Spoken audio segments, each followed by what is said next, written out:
मगर अगर आपको पता है कि रजब भट्ट, डकी भाई, फिस्टोलॉजी, जो भी, अगर पता है आपको कि गलत काम कर रहे हैं, एक बेशक हम परफेक्ट नहीं, मगर हमारा काम है फिर उनकी जहनसाजी करना।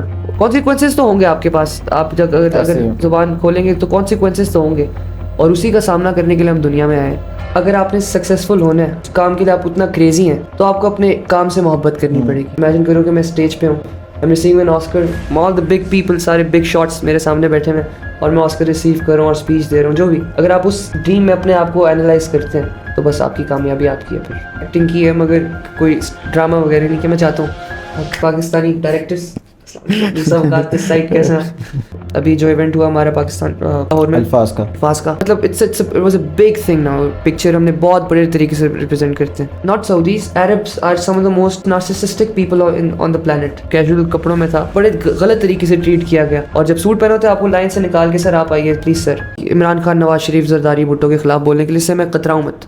अगर मैं कतरा रहा हूँ तो इसका मतलब सिस्टम गलत है।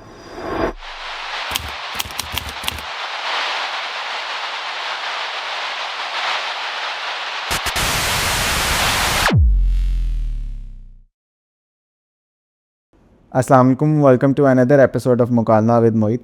आज हमारे साथ मूसा भाई मौजूद है। मूसा वकास मतलब किसी तारुफ के मोहताज नहीं है, बड़ी इन्फ्लुएंशियल पर्सनालिटी है, और आर्ट से भी और पोइट्री से भी, लिटरेचर से भी इनका ताल्लुक़ है। पब्लिक स्पीकिंग से लेकर बहुत सारे काम है जो इनसे ये करते रहते हैं। बाकी इन्हीं से पूछते हैं, कैसे हैं मूसा भाई? बहुत शुक्रिया आप आए, थैंक यू फॉर कमिंग। वालेकुम अस्सलाम, अल्हम्दुलिल्लाह बिल्कुल ठीक ठाक, thank you so much for having me, I too appreciate it. और आपकी बात से आपने कहा ना कि he is a great artist और ये वो, तो it takes an artist to understand another.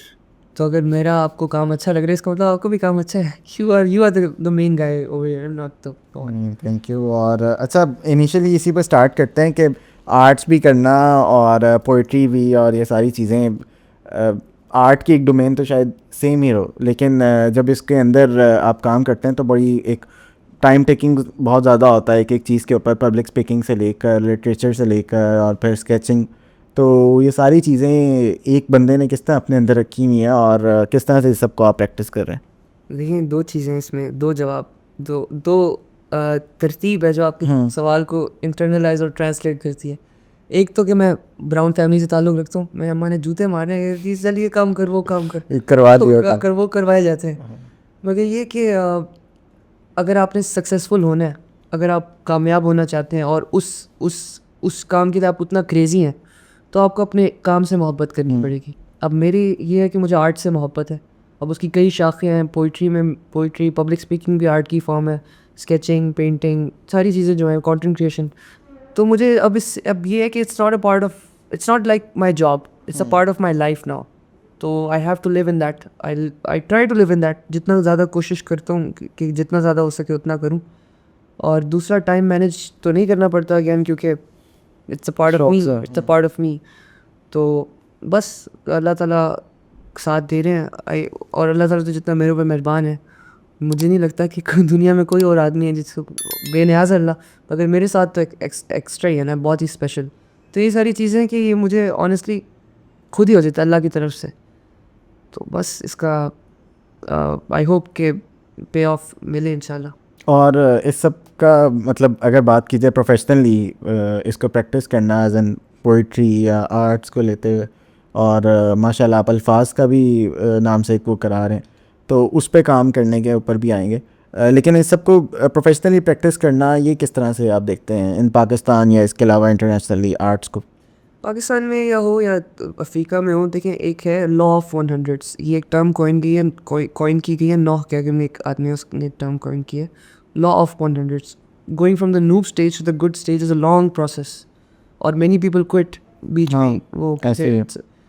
तो अगर आपने नूब स्टेज से अच्छे स्टेज पे पहुंचना है ना, if you want to become a great singer, you have to produce 100 music, 100 songs. If you want to become a great poet, you have to write 100 poems. तो इस लेवल से उस लेवल तक 100 का काम है बस। और मेरे जैसे लोग होते हैं, मैंने तो कितनी सारी चीज़ें क्विट भी कर दी हैं जो कि नहीं करनी चाहिए। मेरे जैसे लोग होते हैं, वो 5 करते हैं, 10 करते हैं, 20 करते हैं, फिर थक जाते हैं। तो बस अगर आपका एम क्लियर हो ना, आप सुबह उठते हो और आप इमेजिन करते हैं अपने आप को कि यार एक टाइम, फॉर एग्जांपल आपको ऑस्कर, मेरा it's one of my dreams, one of my biggest dreams कि मैंने ऑस्कर लेना है। तो सुबह उठूँ मैं अगर और आंखें बंद करके 5 मिनट बैठूँगा कि यार, और उसमें अपने आप को इमेजिन करूँ कि मैं स्टेज पे हूँ, I am receiving an Oscar, all of my favourite inspirations, my biggest, all the big people, सारे बिग शॉट्स मेरे सामने बैठे हुए, और मैं ऑस्कर रिसीव कर रहा हूँ और स्पीच दे रहा हूँ, जो भी।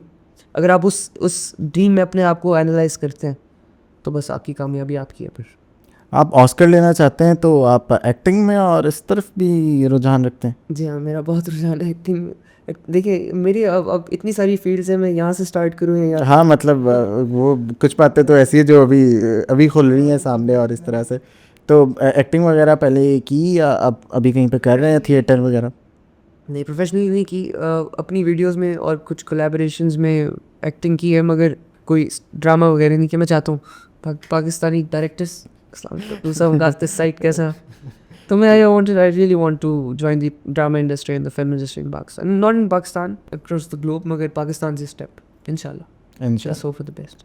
अल्फाज के बारे में बताएं। अल्फाज आप उसमें आपने पहले भी अभी काम किया, और अल्फाज करती क्या है और इसका मकसद क्या है, और इंटरनेशनली एक इतनी बड़ी ऑर्गेनाइजेशन का चलना और इतनी जल्दी ऊपर आना, बूस्ट मिलना, इसके बारे में थोड़ा सा बताएं कि जो लोग इसको ज्वाइन भी करना चाहते हैं, बेसिकली इसका एजेंडा क्या है, मकसद क्या है अल्फाज का? अल्फाज एक नया स्टार्टअप है, उर्दू की फ़रोग़ के लिए काम करें इंटरनेशनली। मुझे तो ये, I was named as the guy who represented Urdu in front of the most elite people in the world. तो उसी इंस्पिरेशन से हमने स्टार्ट किया था कि उर्दू जो ज़ुबान है ना, वो बहुत नेगेटिव हायरार्की में सबसे नीचे आ रही है इस वक्त, और बहुत नेगेटिव इम्पैक्ट है, बहुत बुरी समझी जाती है उर्दू को।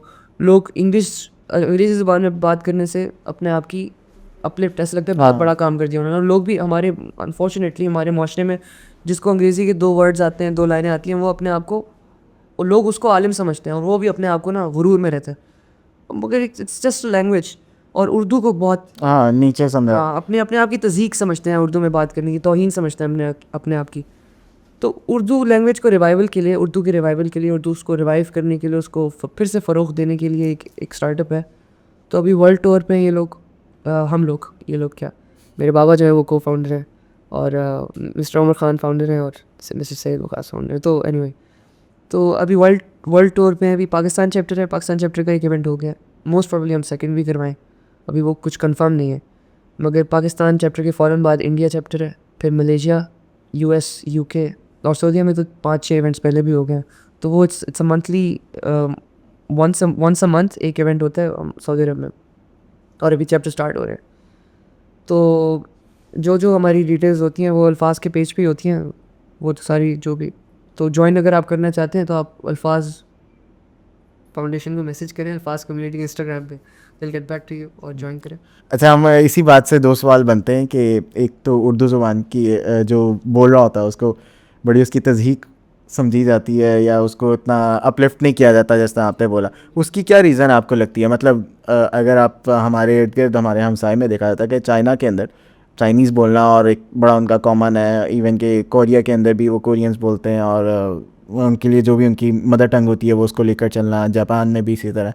लेकिन उर्दू के साथ कोई स्पेसिफिक दुश्मनी या इसकी रीज़न क्या लगती है आपको ये सब? इसकी कई वजूहत हैं, ये अगर मैंने स्टार्ट किया तो एक नया पॉडकास्ट में पार्ट 2 रखते मगर जो मेन, जो मोटी मोटी वजूहत है ना, वो ये कि यार देखो, हमारे, आप सैंपल लेना अगर बच्चों का, छोटे बच्चों से जाके पूछें उर्दू, या किसी भी आप जगह से 100 का सैंपल उठाएं दुनिया, पूरे पाकिस्तान के ना, डिफरेंट एस्पेक्ट्स में और डिफरेंट जगहों से, हाँ, तो आप उर्दू का वर्ड बोलेंगे ना तो उनके दिमाग में आएगा एक मोटा सा बाबा, या फिर एक आंटी जो कि गुस्से में होगी, गुस्से की तेज़, उन्होंने चश्मा लगाया, मेरी जैसे नहीं, मैंने तो अच्छा चश्मा लगाया नहीं, तो जिनकी मूछें होंगी, जिनको, और फुल, जो जिसे कहते हैं ना, हाउ डू आई से दिस विदाउट साउंडिंग रॉन्ग, कि मैं किस तरह से, मतलब एक टिपिकल पाकिस्तानी टिपिकल, जिसमें मौलवी का वर्ड रहता है ना, तो टिपिकल मौलवी जो आते हैं, लंबी लंबी दाढ़ी और ये वो सारी, उस तरह ना टिपिकल पाकिस्तानी का एक इमेज बन के आ रही होती है, जो कोई पॉजिटिव नहीं है, जो कि पॉजिटिव नहीं है। अनफॉर्चुनेटली होनी चाहिए पॉजिटिव, इसमें कोई गलत बात तो नहीं है अगर उनका अटायर ऐसा है,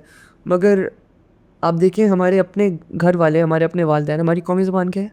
उर्दू। और उर्दू का एक जुमला नहीं बोल सकते वो, एक जुमला, बीच में कोई ना कोई इंग्लिश का टच होगा, आप सोच रहे हैं मैं भी इंग्लिश का टच डाल देता हूँ, टच, मगर ये कि इस पर मैं वापस चलें, देखिए इंग्लिश मैं जान के मेरे जो जुमले होते हैं ना उसमें फ्लेवर इस तरह का होता है कि इंग्लिश का टच हो, जान के। मैं चाहूँ तो अभी पुरखुलूस उर्दू में बात कर सकते हैं, मगर अगर आपने किसी को उर्दू सिखानी है ना और किसी को बिल्कुल भी उर्दू नहीं आती हाँ और अंग्रेज़ है वो, अगर आपने अंग्रेज़ को उर्दू सिखानी है तो आप उसको उर्दू में उर्दू नहीं सिखाएंगे, आप उसको अंग्रेज़ी में उर्दू मिक्स करके Exactly. ज़ाहिर होगा। अंग्रेज़ी में उर्दू सिखाएंगे। तो मेरा जो काम है और मेरा जो तरतीब है, मेरा जो तरीका है वो ये जान के मैं सूट पहनता हूँ। अब मैं ये बैठा हुआ है तो चलो अच्छा मौसम है, मगर सूट मैं क्यों पहनूँ? सोचे ज़रा कि why would I wear a suit? ये मेरा सवाल था, लेकिन चलें आप खुद ही एड्रेस कर रहे हैं तो बताएं। Why would I wear a suit? कि बंदा सूट पहन के एक एक अपने घर में बैठा हुआ आराम से, मेरा क्या, मगर सूट पहन के मैं वीडियो बना रहा हूँ लाइट वगैरह हर चीज़ करके यहाँ पे जो भी। इसका मकसद यही है कि जो परसेप्शन बना हुआ है ना हमारा, एक जो तस्वीर बनाई है उर्दू के बारे में, उसको चेंज करनी है। और उसको ऐसे नहीं होगा कि आप जिस तरह हमारे स्कूलों में और जगह से जिस तरह से उन्होंने एकदम से इंस्टेंट करवाते ना, ये तरीका नहीं होता।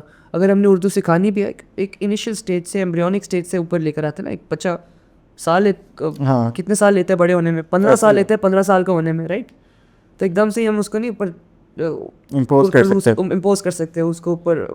पुरखुलूस उर्दू अगर हम बोलना शुरू करेंगे तो उसका बैकलैश आएगा। तो सिर्फ इसीलिए मैं कोशिश करता हूँ कि उनके ईज़ पे जाके समझा सकूँ और इस जो कॉन्सेप्ट है इसको तोड़ सकूँ। और इसमें मैं ये समझता हूँ कि मैं ही सबसे बड़ा ज़िम्मेदार हूँ। मोहित भाई, आप और मैं सबसे बड़े ज़िम्मेदार हैं उर्दू का क्या, दुनिया का कोई भी जो काम बुरा हो रहा है ना, उसका आप और मैं सबसे बड़े ज़िम्मेदार हैं। यकीन करें, अगर हम उसके रिवाइवल के लिए, उसकी बेटरमेंट के लिए कोई काम नहीं ना कर रहे, तो फिर आप और मैं सबसे बड़े ज़िम्मेदार हैं। तो उर्दू ज़ुबान जो है उसके बेशक बहुत गंदे बहुत बुरा परसेप्शन है एक लोगों के दिमाग में, मगर मेरा काम इस वक्त है कि मैं उसको तोड़ूँ, जो कि मैं कोशिश कर रहा हूँ, और अल्लाह पाक कामयाब फरमाए। मैं को बताया था ज़रा थोड़ा लंबा आंसर है वो। नहीं बिल्कुल, बल्कि अगर आप शायद हमारे दूसरे पॉडकास्ट देखें तो बड़ा छोटा आंसर होगा। अच्छा, तो फिर आपने किसी एजेड अंकल को बोला? हाँ वो तो कॉमन है इधर से। लेकिन अच्छा, आप इस तरह से ही, जो मैंने बात की थी कि 2 सवाल निकलते हैं। दूसरा ये कि उर्दू से इतनी मोहब्बत या उर्दू को इतना चाहना, मतलब लैंग्वेज तो वो है जो आप आम तरह बोल रहे हैं और इस तरह से, लेकिन उर्दू ही क्यों? आप तो ख़ुद भी बाहर के मुल्क आपका आना जाना है, तो वो अंग्रेज़ी भी हो सकती थी, वो अरेबिक भी हो सकती थी, या अगर पंजाबी बैकग्राउंड है तो पंजाबी, या कुछ भी हो सकता है, लेकिन उर्दू ही क्यों? देखिए, अगर एक जगह पे आग लगी हुई है ना, एक टाउन है जहाँ पे आग लगी हुई है, और आप एक घर में रहते हैं, वहाँ पे भी आग लगी हुई है, तो इंस्टेड ऑफ आप टाउन पे पानी फेंकें या टाउन की आग बुझाएं, आप सबसे पहले घर की आग बुझाएंगे, राइट? हाँ ऑब्वियसली। तो सबसे पहले उर्दू इसलिए क्योंकि मैं पाकिस्तानी हूँ, और मेरे खून में ये पाकिस्तान की कौमी लैंग्वेज, कौमी ज़ुबान उर्दू है। तो पाकिस्तान में जो सबसे बड़े वैसे मैं पूरी दुनिया का ही मेरे ऊपर जिम्मेदारी है, हम खलीफतुल अर्द के बेटे हैं, हज़रत इस्लाम के बेटे। तो दुनिया की जो गलत चीज़ें हैं उसको हमने एड्रेस करना है, मगर शुरुआत हमेशा घर से होती है। तो आप समझें, हमारी उर्दू जो है वो आहिस्ता आहिस्ता, बिल्कुल देखें, उर्दू पहले ही कितने सारी लैंग्वेजेस से इंस्पायर्ड होकर बनी थी, टर्किश से, पर्शियन से, अरबिक, संस्कृत से। तो अब बीच में इंग्लिश भी आ रही है, और अब इंग्लिश ज़्यादा वो टेक ओवर कर रही है। वो हमारे आम सेंटेंस में, हमारे आम जुमले में इंग्लिश होती है। तो अगर इंग्लिश ज़्यादा टेक ओवर कर दी थी, हमारे बिल्कुल उर्दू ख़त्म हो जाती है, तो हम क्या करेंगे बताएं? हम कौन सी ज़ुबान को तरजीह, मतलब हम कौन सी, गोरे कहेंगे यहाँ से जाओ हमारी ज़ुबान है, हाँ वो तो ऑब्वियसली हो। हाँ, जो अरबिक लोग हैं वो कहेंगे अरबी है हमारी सकाफ़त है। और मैंने ना सकाफ़त, अभी कुछ दिनों पहले एक इंटरव्यू में था, मैंने सकाफ़त की जगह सखावत बोल दिया स्लो फ्लो में, तो लोगों ने बड़ी बेइज्जती की थी। अब सकाफ़त है अगर हमारी, तो anyway, तो हमारी एक आइडेंटिटी है, आपकी अलग आइडेंटिटी है, मेरी अलग आइडेंटिटी, यही खूबसूरती है इंसानियत। ऐसे ही है। तो उर्दू ज़ुबान जो है ना वो हमारी आइडेंटिटी है। अब हमारी आइडेंटिटी, हम इस वक्त आइडेंटिटी क्राइसिस में, आइडेंटिटी हमें पता ही नहीं हमारी आइडेंटिटी क्या है। तो बस इसीलिए मैं उर्दू को ज़्यादा तरजीह देता हूँ। इंग्लिश को भी ऑफ कोर्स लैंग्वेज है, लैंग्वेज की क्या हायरार्की हमने बनाई हुई ना, असल में तो कोई नहीं है, लैंग्वेज तो लैंग्वेज है, मगर क्योंकि मेरी ज़ुबान है और क्योंकि मैं अपने टाउन से स्टार्ट करूँगा, तो इसलिए मैं उर्दू को। तो अल्फाज भी यही काम करती है कि वो उर्दू को सिखाना या उसकी बेसिकली बढ़ाने के लिए या उसको कॉमन करने के लिए, उस ग्राउंड्स में आने के लिए, तो वो इस तरह के इवेंट्स होते हैं तो उसमें क्या क्या चीज़ें हैं? यानी कि अगर कोई, जिस तरह मैं उसमें पार्टिसिपेट नहीं कर सका था जो आपने कहा कि लाहौर में भी इवेंट हुआ, लेकिन यूजुअली किस तरह के वहाँ पे एक्टिविटीज़ हैं जिसकी वजह से अगर कोई आना चाहे, और ऑडियंस किस तरह की होती है वहाँ पे? अच्छा, अभी हमारा जो फॉर्मेट है वो है ओपन माइक। अभी पाकिस्तान की हिस्ट्री का first ever Urdu open mic हुआ था, पाकिस्तान की तारीख़ का। तो ये है कि जो लोग, जो आर्टिस्ट्स हैं, जो उर्दू आर्टिस्ट स्पेशली क्योंकि वो उर्दू के रिवाइवल के लिए काम कर रहे हैं ना, जिनको स्टेज नहीं मिलता मगर उनके पास स्टांस है, सब्सटेंस है, उनका अगर सब्सटेंस है तो वो उनके लिए ओपन स्पेस है, वो आके अपना काम पेश करें और उसको फिर हम ग्लोबली रिप्रेजेंट करते हैं। अभी जो इवेंट हुआ हमारा पाकिस्तान लाहौर में अल्फाज का। अल्फाज का, वो एयरवे डिजिटल पे भी उसकी वो कवरेज थी, उस पर GNN पे भी थी, पब्लिक न्यूज़ पे भी थी, लाहौर और जो भी सारे मेन स्ट्रीम है ना प्रोग्राम जो है। हाँ। दूसरा फिर इंटरनेशनल लेवल पे हमने उसको, इंटरनेशनल न्यूज़ ने भी कवरेज की उसकी, कई इन्फ्लुएंसर्स ने मतलब it was a big thing now, it's a big thing now. उसकी पिक्चर हमने बहुत बड़े तरीके से रिप्रेजेंट करते हैं। तो ये है कि it's an open space for artists, Urdu artist specially. और दूसरा, आपने जो सबसे पहले आपने 2 सवाल थे, आपका जो सबसे पहला था अल्फाज का यार सिर्फ ये नहीं कि फ़रोग दें उर्दू को, उर्दू की फ़रोग के लिए तो ऑफ कोर्स है ही, मगर जो नेगेटिव इम्पैक्ट बना हुआ है ना, हाँ, उसको एक इस तरह से अगर स्टिक किया ना, उसको सीधे करने की कोशिश करें। मतलब जो उसकी एक बैड इमेज अगर आपके लग भी रहा था ना कि उर्दू तो आपको क्या फेस करनी पड़ी उर्दू बोलने की वजह से, या मतलब मुझे तो ऐसा हुआ, मैंने ऑफ कैमरा भी जिक्र किया कि हमारे यहाँ अपनी सकाफ़त को ही अगर आप कर रहे होते हैं फॉलो ट्रूली, तो वो नहीं आपको, बल्कि अभी रिसेंटली है आई गेस, शलवार कमीज़ पहन के एक कराची के एक रेस्टोरेंट में एक बंदा जाता है और उसको एंटर नहीं करने दिया जाता कि जी आप शलवार कमीज़ पहनिए। तो ऐसा कितना आपको लगता है, या आपके साथ कुछ ऐसा हुआ कि उर्दू बोलने की वजह से या सूट की वजह से या सकाफत की कोई भी ऐसी चीज़ फॉलो करते हुए कोई आपको बैकलैश मिला? आपने मुझे सही गर्दन से पकड़े, सूट की वजह से मैं इसी को एड्रेस करना था।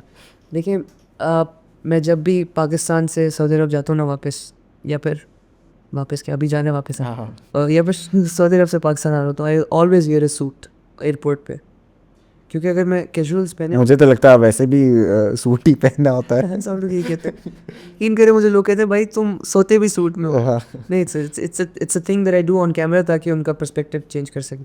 मगर जब मैं एयरपोर्ट पे ट्रैवल किया, फिर एयरपोर्ट क्या कहीं पे भी ट्रैवल कर रहा हो तो ना, लोकल भी, तो I try to wear a suit. उसकी वजह ये है क्योंकि सूट को हायरार्की में बहुत ऊपर समझा जाता है, unfortunately, which is very very unfortunate. इसके लिए हम काम कर रहे हैं यहाँ पर मैं मिल के।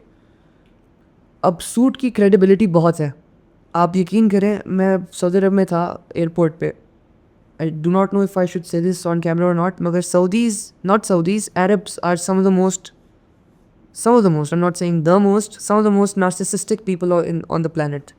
मगर आप यकीन करें, सऊदी अरब से जब मैं आ रहा था तो इमिग्रेशन ऑफिसर जो थे ना, उनका आपका सूट बहुत अच्छा है, और उन्होंने मेरे से नंबर एक्सचेंज किया और ये वो। And I have experience this, personal life की एग्जांपल दे रहा हूँ आपको। मैंने एक दिन आम कैजुअल कपड़ों में था, तो मुझे लाइन में मतलब बड़े गलत तरीके से ट्रीट किया गया, और जब सूट पहनो तो आपको लाइन से निकाल के, सर आप आइए प्लीज़ सर। तो इसकी इमेज तो हमने खुद ही, हमारे जो शलवार कमीज़ है और हर जो भी सकाफ़त है उर्दू, हमने खुद ही उसकी अनइंटेंशनली, जिसकी नीयत तो ठीक ही होगी ऑफ कोर्स, जो गलत काम करते हैं नीयतें तो ठीक ही होती हैं। हज़रत उमर इब्न ख़त्ताब की हदीस है कि जो जहन्नुम का जो रास्ता है ना, वो अच्छी नीयत की ईंटों से बना होता है। अच्छा। हाँ, this is try to get the context, try to get the essence of the event, of every event, कि हमारे से जो गलत काम हो रहे होते हैं वो भी हमारी इंटेंशन अच्छी ही होती है। माँ बाप जो हैं वो बच्चों को चाहते हैं कि ये इंजीनियर बने, मेरा बेटा डॉक्टर बने, ज़बरदस्ती आप वो उनको अपने ख्वाब इम्पोज कर रहे होते हैं। हाँ, वो चाहते हैं मगर अच्छे ही हैं, इंटेंशन अच्छी होती है लेकिन मे भी तरीका या वो जो भी सब होता अब वो चाहते ही हैं कि बेटा को बाद में मुश्किलात ना हो, हाँ। डॉक्टर बने, आराम से पैसे कमाए, इंजीनियर बने, जो भी। मगर वो उस पैमाने पे सोच रहे होते हैं जिस पैमाने पे उनकी ज़िंदगी गुजरी होती है। उनको ऐसे ही। अब बेटे को पता होता है यार नहीं, मैं एक्टिंग करूँगा, एक्टिंग में ज़्यादा अच्छा है, ऐसे ऑस्कर नहीं जीतूं करूँ। मैं। एग्जैक्टली, कुछ भी एनीथिंग। तो इंटेंशन तो हमारी अच्छी ही है, मगर हम उस लेवल पे काम नहीं कर पा रहे, जिस वजह से हमारी शलवार कमीज़ और हमारी उर्दू और सारी चीज़ें, जो सकाफ़त, अदब, वो अच्छा नहीं समझा जाता, हायरार्की में सबसे नीचे है। तो उसके लिए मैं काम कर रहा हूँ अभी। अब देखें, अगर मैं अभी सिर्फ शलवार कमीज़ पहन लूँ ना, तो मेरा जो उर्दू का जो काम होता है ना, वो भी ख़त्म हो जाएगा। अच्छा, जो जितना अभी काम कर पा रहे हैं और उससे जितना असर हो रहा है कि उससे भी वो कम हो। एग्जैक्टली तो मैं सूट पहन के एक एक एक एक एक तरीके को अडॉप्ट करके दूसरे तरीके को इंटरनलाइज, मतलब दूसरे तरीके को रिवाइव किया, फिर बेशक मैं शलवार कमीज पहन के उर्दू की क्रेडिबिलिटी हो गई ना। So this is, I hope you getting. हाँ बिल्कुल, समझ जिस आ गया? तरह से कवाली का एक कॉन्सेप्ट है कि वो कहते हैं कि बात शायद हक बात ही हो या इस्लाम की ही बात हो, लेकिन उसके अंदर वो ऐसे म्यूज़िक को अमालगमेट कर देते हैं। कुछ लोगों का शायद इस पर भी एतराज़ होगा, लेकिन जो उसके ऊपर वो कॉन्सेप्ट देते हैं वो ये देते हैं कि कवाली में वो म्यूज़िक के साथ आपकी करके क्या या फिर इस्लाम के। नहीं, मैं अपनी टेक तो नहीं इसमें, ज़ाहिर है जो इस्लाम के ऊपर अगर कोई फ़ैसला देगा तो वो कोई मुफ्ती या कोई आलिम देगा तो नहीं, मतलब आप माना कौन जाएगा। से मुफ्ती को मानते हैं, मतलब व्हाट डू यू बिलीव? अरे नहीं, बेशक आप मुफ्ती नहीं हो, मगर आपको पता तो होगा ना कि यार ये मैं इस्लाम को, लेट्स जस्ट से कि मुझे एक मुफ्ती ने कहा है कि ये चीज़ हराम है और एक मुफ्ती कहता है कि हलाल, इशू ऑफ डिस्प्यूट है। तो मैं किसी को जो फॉलो, मेरे पर्सपेक्टिव भी, मेरा भी तो एक परसेप्शन होगा ना। मेरे ख्याल में म्यूज़िक को अवॉइड करना चाहिए। अब हलाल या हराम वो डिबेट डिफरेंट है थोड़ी वो सी। तो उसमें जावेद अहमद गामदी साहब को छोर कहते हैं और नॉर्मली ये साहब तो कहते हैं उनका बड़ा स्ट्रेट मौक़िफ़ है कि इंजीनियर साहब कहते हैं कि जो जावेद अहमद गामदी का म्यूज़िक पे मौक़िफ़ है मेरा भी वही है। लेकिन बहुत सारे लोग इससे एतराज़ करते हैं, बाकायदा वो हदीस भी देते हैं कि जी जिसका मफहूम है कि क़यामत जब करीब होगी तो शराब और म्यूज़िक और शायद कुछ और भी है, ये लोग हलाल करने लग जी जाएंगे। तो अब फहाशी। मुझे नहीं पता कि अब क्या क्रेडिबिलिटी है किस आलिम की कितनी और है वो, लेकिन एक बड़ा मैंने सिर्फ ये कह दिया कि अवॉइड करना चाहिए, मेरा ख्याल है नहीं, म्यूज़िक को। बिल्कुल ठीक कह रहे हैं आप, बाकी बिल्कुल। तो वैसे आपसे पूछ रहा था, ऐसे की बात नहीं। नहीं वो तो इजी सीन है, लेकिन अगर आपने कहा राय जाननी तो मैं बड़ा इसमें, क्योंकि इस्लाम या आपकी कोई भी इस तरह की नुक्ता नज़र रखते हुए कि जिसमें बहुत सारे लोगों के इमोशंस जुड़े होते हैं, ख़ासतौर पे अगर मैं इतना नॉलेज नहीं रखता, जो मैंने स्टार्ट में बात की कि मैं कोई आलिम नहीं हूँ या मुफ्ती नहीं हूँ तो मैं कोई फतवा नहीं दे सकता। Exactly. तो मैं भी, लेट्स जस्ट क्लैरिफाई, इसमें तो बहुत ही बिल्कुल ही इससे कोई बात नहीं, मगर I keep on adding Islamic literature to the Islamic values to my whatever ऐसे। कोई ना कोई हदीस मैं सुना देता हूँ या कोई ना कोई आयत सुना देता हूँ, मगर मैं कोई आलिम नहीं हूँ। अगर मेरी कोई ऐसी बात है जो कि इस्लाम कुछ और बताते हैं और मैंने कहीं पे कुछ ऐसी बात है तो मेरी बात को पकड़ के दीवार में मार दे। I am not anybody, I am nothing. तो जैसे इस्लाम से अगर बात चली पड़ी है तो साहिल अदीम साहब को आप बड़ा फॉलो करते हैं, बल्कि मुझे तो लग रहा था कि शायद आप ड्रेसिंग वगैरह भी उन्हीं से इंस्पायर होके कर रहे हैं, तो उनका किस तरह से आपके साथ एक कनेक्शन है? मेरे रूहानी उस्ताद हैं। मैं तो I think he is one of the finest people in Pakistan, keeping view the current circumstances. उनसे अच्छे तो आई डू नॉट थिंक कि उनसे अच्छा कोई बंदा एक्सप्लेन कर सकता है, या आई होप और भी अब होम। मेरा जितना सैम्पल है मैं उसके लिहाज से बता रहा हूँ कि मगर he is one of the finest people I ever came across in my life, in my on the internet. तो आप उनको एज एन पर्सनल लाइफ में भी कितना फॉलो कर रहे हैं या इस्लाम वाइज आप उन्हें कंसल्ट करते हैं, किस तरह से? मैं पिछले 1.5 साल से IMS में हूँ, इस्लामिक मैसेजिंग सिस्टम उनकी एक उन्होंने फाउंड की थी। 6.5 लाख प्लस लोग हैं उसमें। और दूसरा मैं उनकी कोर टीम में हूँ एडिटिंग की। आपकी वीडियोस भी हैं कुछ उनके साथ वो करते हैं? कोलैबोरेटेड, जी हाँ। तो उनकी एडिट्स मैं बनाता हूँ अक्सर। अब उनका जो सेशन है उसमें से रील्स एक्सट्रैक्ट मैं कर देता हूँ।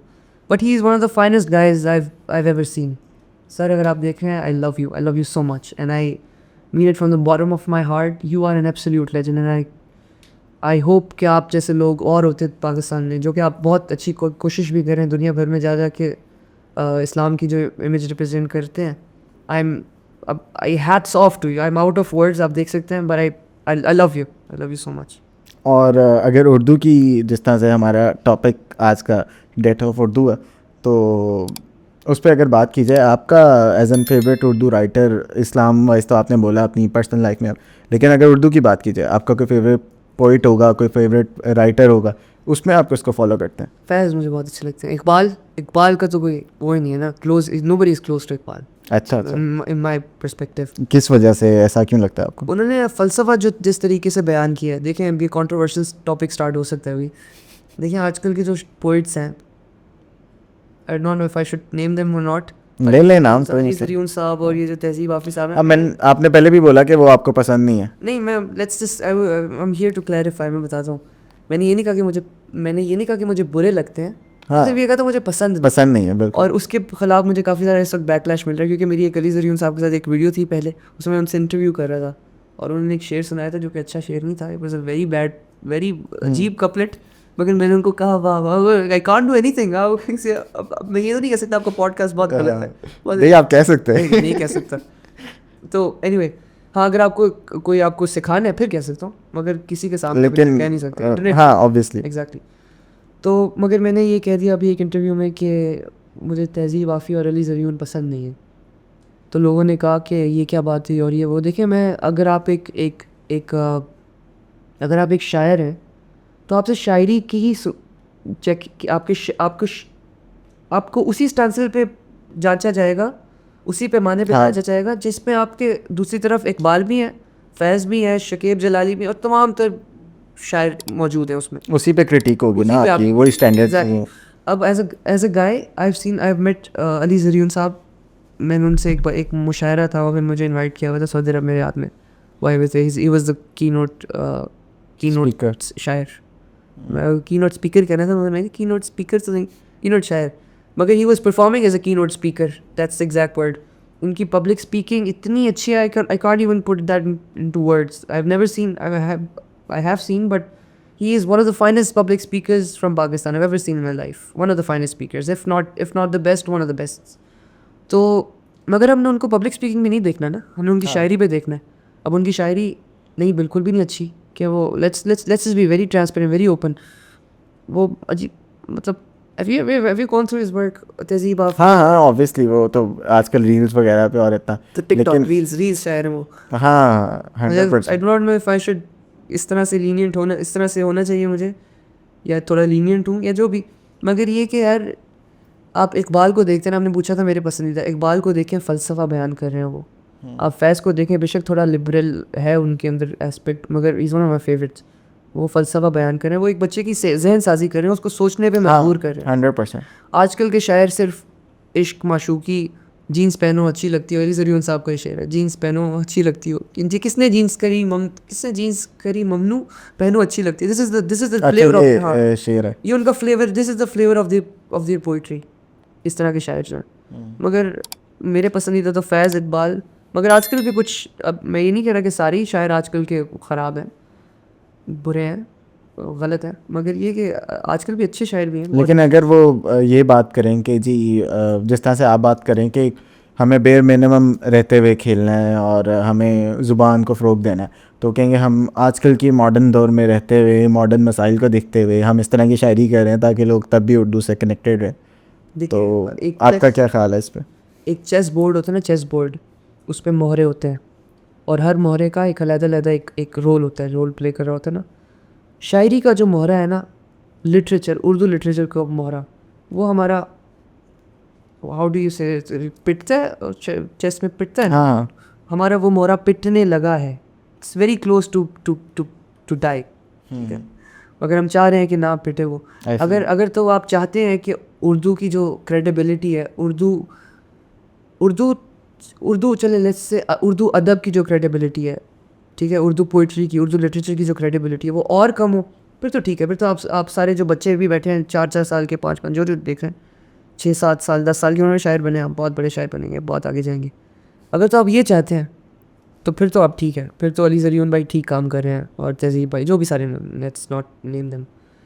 अगर आप चाहते हैं कि आपके बच्चे की जहन साजी हो, जो कि पुराने ज़माने में होती थी, अब नहीं होती, यार आप शकीब जलाली को पढ़ें तो सही, आप इकबाल को पढ़ें तो सही, आपको फ़लसफ़ा नज़र आएगा, फ़िलासफ़ी पे वो ट्रिगर करते हैं एक बच्चे की, उसको सोचने पे मजबूर करते हैं। आजकल के शायर, ये तो बहाना हुआ ना, this is just a justification कि नहीं हम उर्दू के लिए काम कर रहे हैं। उर्दू के लिए तो आप उर्दू के लिए काम कर रहे हो, चलो लेट्स से आप उर्दू को रिवाइव कर रहे हो, मगर शायरी को आप मार रहे हो ना। हाँ, और आप वो कि आप जो स्टैंडर्ड्स जो शायद बड़े बूढ़े सेट कर गए थे, हाँ, उसके हिसाब से तो जिन्होंने वहाँ पे एक स्टांसर सेट किया है, आप उसको यहाँ पे ला रहे हो, गलत बात है ना। इतना बार उन्होंने अपलिफ्ट किया है, तो ये तो आज के दौर में आप समझते हैं कि कोई अच्छा शायर उर्दू का या जिसको फॉलो किया जा सकता? यार 2-3 शायर हैं जो मैं अभी आपने पूछे तो दिमाग में आया। मार इकबाल साहब हैं, ही is a very nice poet. उनके एक कपलेट अगर सुनाओ आपको। हाँ हाँ ज़रूर। उनका एक है, ओ बड़े आदमी, चाय वाले का बिल 500 है, 75 रुपये पान वाले के हैं, इस महीने तो घर का किराया भी बढ़ जाएगा, कोफ्त है मुस्तकिल, गैस बिजली के बिल, कैसी बातों ने तेरी कमर तोड़ दी, ओ बड़े आदमी तूने फिर नौकरी छोड़ दी। ओ तो शायरी अब कभी मैं बिल्कुल वो वही वाली बात आई कि मौजूदा हालात पे देखते हुए किस तरह से हाँ। बात हो रही है।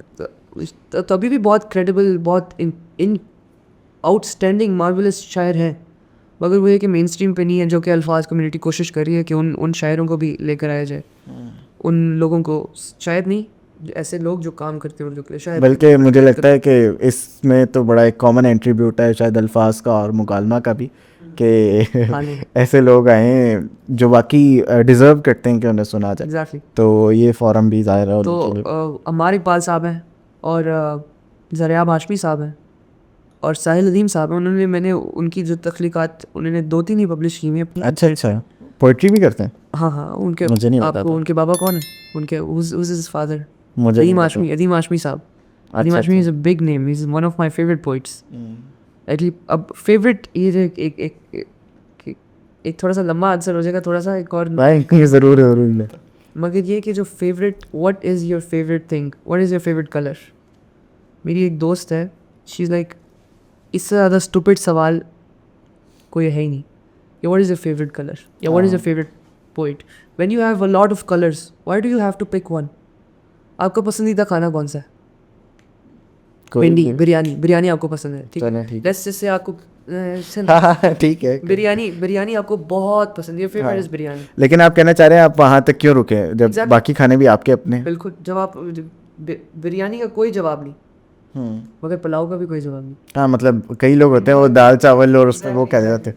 तो ये बात है। तो फेवरेट्स में आ रहे थे ना, तो ही is one of my favourites, that's why I keep on saying one of my favourites, not my favourite. तो जो मेरे फेवरेट्स की लिस्ट है ना वो बहुत लंबी है, उसमें अदीम हाशमी साहब भी हैं, और अदीम हाशमी साहब के बेटे हैं साहिल अदीम और ज़रियाब हाशमी। मगर साहिल अदीम साहब का मेरे उस्ताद का एक तख्लीक है कि लिखो तकदीर लिखनी है, इट्स अ बिग पोइट्री। तो हाँ उसके ज़ाहिर है कुछ। हाँ। मगर he is a very nice poet, he is one of the finest individuals in Pakistan, in मेरी नज़र में। आप मुझे लगा पूरा पढ़ोगे उनकी जो। You want me to? हाँ हाँ ज़रूर। लिखो तकदीर लिखनी है तुम्हें अगले ज़मानों की, तुम्हें देनी है जाके अब अज़ां ऐसे जहानों की, जहाँ से आए हैं सब और जिधर को लौट जाना है। बयां करनी है तुमने दास्तां उन आसमानों की, अगर इन नेमतों का ठीक मानों में अमी होता तो अब तक आ गया होता, अगर कोई कहीं होता। कलम तुमको उठाना है, कलम तुमको उठाना है, मगर ये सोच लो साहिल बड़ा ख़ाइन ज़माना है। बड़े बूढ़े से जो किस्से यहाँ हमको सुनाते हैं, बड़े से झूठ को छोटा सा सच कैसे बनाते हैं, हमें भी गुर सिखाते हैं। हम इनकी सोच की पसमानदगी से खूब वाकिफ़ हैं। बड़े गौर व फिक्र से एक नई तहक़ीक़ लिखनी, नहीं, आई keep on forgetting the word, लिखो तकदीर लिखनी है। So this is goosebumps. हाँ बिल्कुल ऐसी। तो देखिए फ़लसफ़ा बयान किया उन्होंने एक प्रॉपर एक मिशन के तहत या एक सोच जिसको वो आगे लेकर चल रहे हैं। मतलब ऐसे ही नहीं हो रही शायरी, एक रीज़न की वजह से हो रही है। आपको सोचने पे मजबूर करती है ये शायरी, और दूसरी तरफ अब एक तरफ ये भी शायरी है, और उसी जांचने के पैमाने में एक ये भी है कि तुम जीन्स पहनो अच्छी लगती है, तो हाँ फिर ऑब्वियसली दैट्स द मेन। या शायद हो सकता है कि मैसेज तब भी ज़्यादा उस तरफ जा रहे हो। हाँ, वो दुनिया में मोस्टली लोग जाहिल हैं, और नहीं जनरली। हाँ और होता ही ऐसे। हाँ, आप 4 लोग बैठे होंगे ना, उनमें से 3 को एक बात नहीं पता होगी, और एक बात तो जिसको नई बात पता थी उसको नहीं मैं जाहिल समझता। जो अपने गलत इल्म पे अपने आप को जस्टिफाई करता है वो जाहिल समझता मैं, और जो दुनिया में हर कोई करता है। अब मेरी शायरी मुझे बेशक मेरे लिए बहुत अच्छी हो, मगर जो शायरी समझता है उसके लिए नहीं होगी अच्छी, और जो ट्रू मायने में समझता है वो, और मैं जस्टिफिकेशन हूँ, नहीं मैं उर्दू के लिए काम कर रहा हूँ, नहीं मैं तो बहुत अच्छी शायरी, तो मैं जाहिल हूँ। तो दिस इज़ दी बस एक जो बन गया हुआ है। हाँ। बल्कि पॉलिटिकली भी आपने कहा, तो हमने ऐसे पॉलिटिशियंस देखे हैं जिनके भाइयों में एक दूसरी पार्टी में, एक दूसरी पार्टी नहीं में। नहीं, एक भाई कह रहे होते हैं कि मेरे बाबा जो थे वो बड़े गरीब थे, पर एक कह रहे होते हैं हम तो एक बड़े वेल रिच बिजनेसमैन। घराने से। तो ये पॉलिटिक्स, अब by the way what's your take on democracy? Democracy के बारे में आपकी क्या ठीक है? मैं इतना कोई स्टेटमेंट नहीं है मेरे पास कोई ऐसा कि ठीक है डेमोक्रेसी चल रही है, ठीक है। आपका क्या ख्याल है? डेमोक्रेटिक गाय है, मुझे आई एम अगेंस्ट डेमोक्रेसी। तो आपकी फैमिली डिक्टेटरशिप आनी चाहिए। डिक्टेटरशिप देखें, अगर तो सारे मोमिनीन हो ना तो डेमोक्रेसी भी ठीक है। अब मुझे बताएं, हम 5 लोग बैठे हुए हैं अगर, और मुझे कोई भी मसला, मुझे आर्ट्स मैं समझ गया हूँ आप क्या अभी सारी बात किस तरह करते हैं। मुझे अगर आर्ट्स के, मुझे आर्किटेक्ट में मसला है और मैं 5 डॉक्टर से पूछ रहा हूँ, तो that doesn't make any sense, right? ऐसे ही। अगर मैं आपसे पूछूंगा कि यार मुझे बताएं कि कौन सा टीचर ज़्यादा अच्छा है, आप आर्किटेक्ट हैं, मुझे जवाब देंगे ज़्यादा अच्छा। तो हमारे कौम को तो पता ही नहीं है पॉलिटिक्स। मतलब एक पीएचडी स्कॉलर और अगर एक कोई बंदा जिसको आप बिरयानी की प्लेट देकर और तो आपने डेमोक्रेसी हटा दी। वो इक्वलेंट है उसके। हालांकि कुरान में बड़ा वाज़ेह तौर पे आता है क्या जानने वाले और ना जानने वाले एक हो सकते हैं, तो नहीं हो सकते। कुल हल यस्तवी लज़ीना यअलमून वल्लज़ीना ला यअलमून, जानने वाला और ना जानने वाला बराबर ही। नहीं तो, लेकिन हमारा ज़ाहिर निज़ाम इससे नहीं करता। मगर आप यू शुड बी अगेंस्ट, आपने खुद ही कहा कि नहीं मैं अगेंस्ट कहा हूँ, और हाँ नहीं, मैं हटा दी against हूँ। डेमोक्रेसी की जगह। तो कौन सा निज़ाम है आपके ख्याल में जो डेमोक्रेसी की जगह होना चाहिए? खिलाफत का? खिलाफत हो।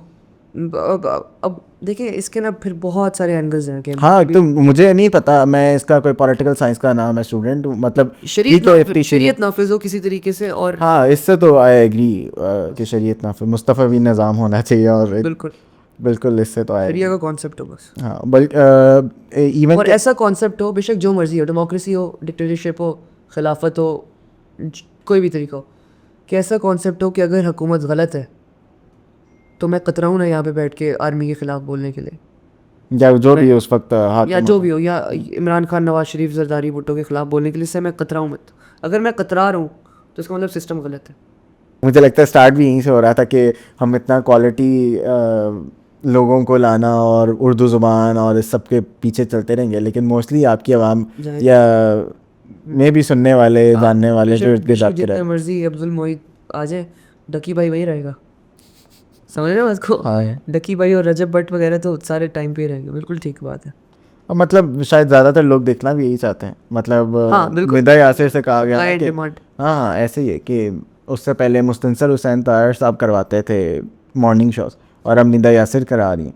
तो आपको चाहिए आप कुछ लर्निंग बेस्ड कराएं और इस तरह से। तो उन्होंने कहा यार मैं तो सिर्फ एंटरटेनमेंट देती हूँ, मैं तो कहती हूँ कि जो ख़वातीन सारा दिन घर पे काम कर रही हैं या कोई भी इस तरह से वो उस टाइम कुछ एंटरटेनमेंट चाहते हैं तो वो देखें, उसके अलावा ना देखें। गलत चीज़ है ना जो। ये तो आपका ख्याल है, उनके लिए तो वो खिदमत कर रहे हैं, एंटरटेन कर रहे वही तो मैं हैं। कह रहा, लेकिन आपके लिए तो, हम सब के लिए गलत है ना ये तो। ज़रूरी नहीं है, कई लोग बड़ा Blogging ठीक है। स्ट्रिक्टली इससे एग्री करते हैं कि हाँ, कई लोग बड़ा स्ट्रिक्टली इस चीज़ से फॉलो करते हैं कि हर चीज़ का ज़रूरी नहीं है कि मकसद हो। जो कि गलत चीज़ है ना। शायद शायद क्या आपका नाम अब्दुल मोहित है, किसी वजह से रखा होगा ना आपका नाम अब्दुल मोहित। नहीं, ये बहुत अच्छी बात है कि आप कुछ अगर कर रहे हैं तो आप इसके लिए प्रॉपरली कामिली सोच कर रहे हैं कि मेरा ये क्यों कर रहा हूँ। और कई लोग इतने डिफाइन नहीं होते, कई लोग सिर्फ इसलिए कर रहे होते हैं कि यार दिल कर रहा था। तो सवाल क्या है आपका, अच्छी बात है या बुरी बात है?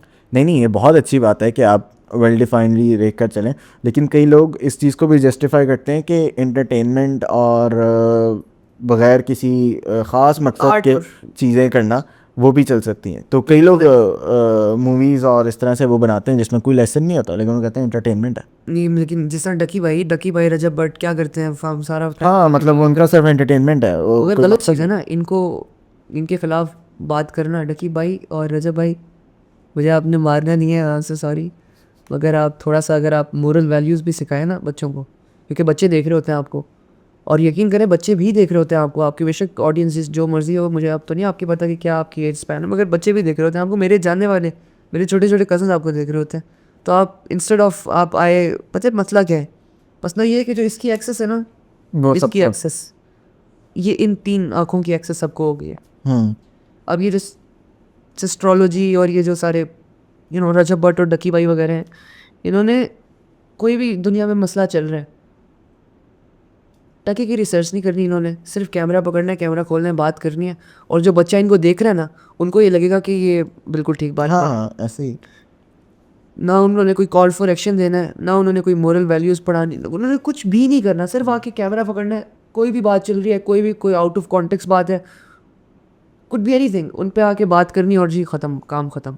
देखिए एक आदमी है ना, अगर जुमे की नमाज में वो आखिरी सफ़ में जाता है, आखिरी जब 5 मिनट रहते हैं तब जाता है, और मौलवी साहब कोई कुछ बयान कर रहे होते हैं खुतबे से पहले, मौलवी साहब कुछ बयान कर रहे होते हैं, हदीस सुना रहे होते हैं, वो वहाँ से आधी हदीस क्योंकि लेट गया, आधी हदीस सुन के बाद कुछ और हो रही होती है, आधी हदीस सुनी और उसने याद कर ली, वो घर आके जुमे की नमाज़ पढ़ के घर आके अपनी बेगम को वो आधी हदीस जो होती है उसकी भी आधी सुनाता है, ठीक है।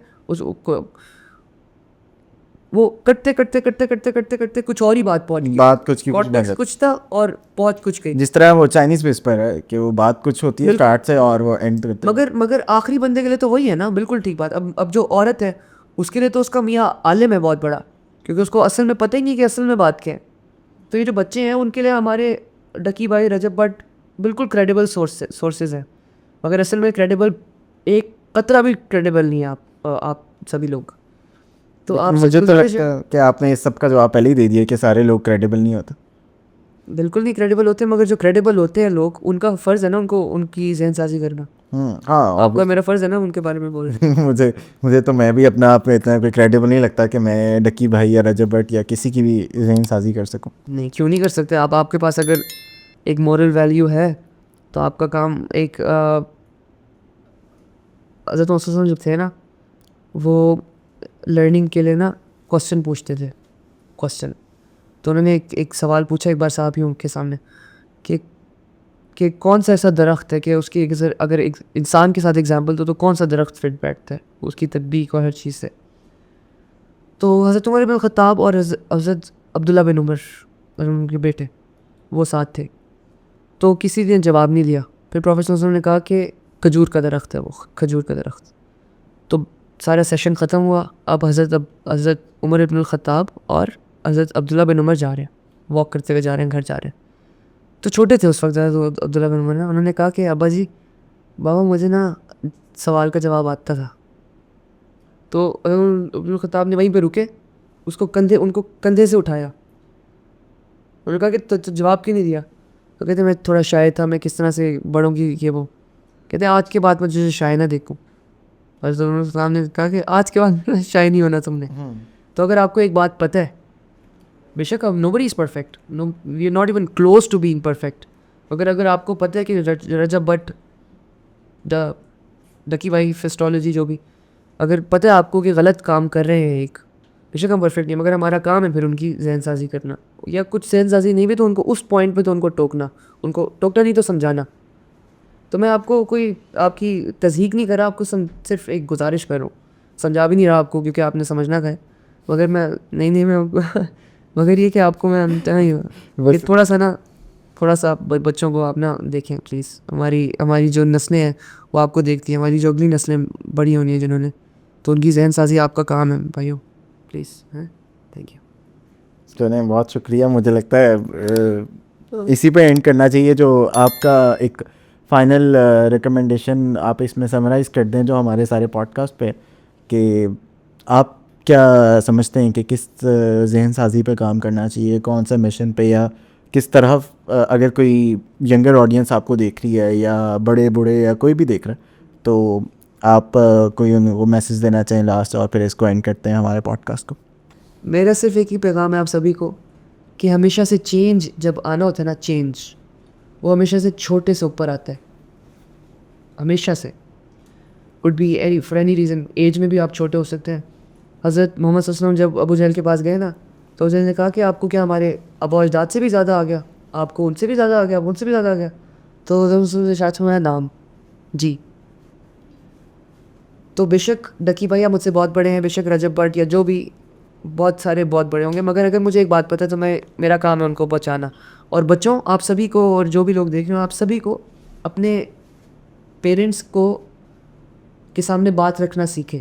बदतमीज़ी नहीं करनी, कभी भी नहीं करनी बदतमीज़ी, मगर अगर आपको कोई बात यूर मोरली करेक्ट, तो आपका फिर सवाल होगा आपसे कि आपके सामने आपके वालिदैन थे, और या वालदैन नहीं तो कोई भी अंकल आंटी चाचा मामा ताया थे, वो गलत काम करे थे और आप ठीक थे, तो आपने उनको कहा क्यों नहीं? आपने ये बहाना नहीं चला नहीं मैं तो छोटा सा था, मेरी तो बात सुनी कहा जानी थी। आपने अपनी कोशिश पूरी करनी। आपसे ये सवाल नहीं होगा कि प्रोजेक्ट फिनिश क्यों नहीं हुआ, आपसे ये सवाल ज़रूर होगा कि प्रोजेक्ट स्टार्ट क्यों नहीं किया। तो बस एक यही कोशिश है कि आप हमेशा चैलेंज करें, आप उम्र न देखें, बदतमीज़ी ना करें, मगर चैलेंज ज़रूर करें।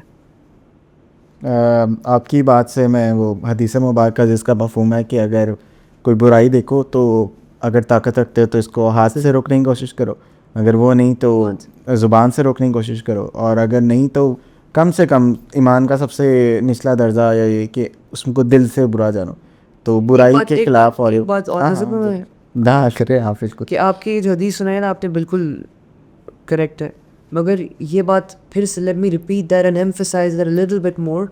ईमान का सबसे निचला दर्जा है कि आप दिल में बुरा जानो। और ये भी हदीस है कि ताकतवर मोमिन ज़ईफ़ मोमिन से बेहतर है, तो you have to be at the top. ऐसे नहीं कि बस हमने दिल में बुरा जान लिया, नहीं। ऑफ कोर्स अब सबसे निचला कि अगर आपके पास ज़ुबान नहीं है, बोलने की ताकत नहीं है, या आप कुछ कि आपको गोली मार दी जाएगी या जो भी, कॉन्सिक्वेंसेस तो होंगे आपके पास। आप जब अगर ज़ुबान खोलेंगे तो कॉन्सिक्वेंसेस तो होंगे, और उसी का सामना करने के लिए हम दुनिया में आए हैं।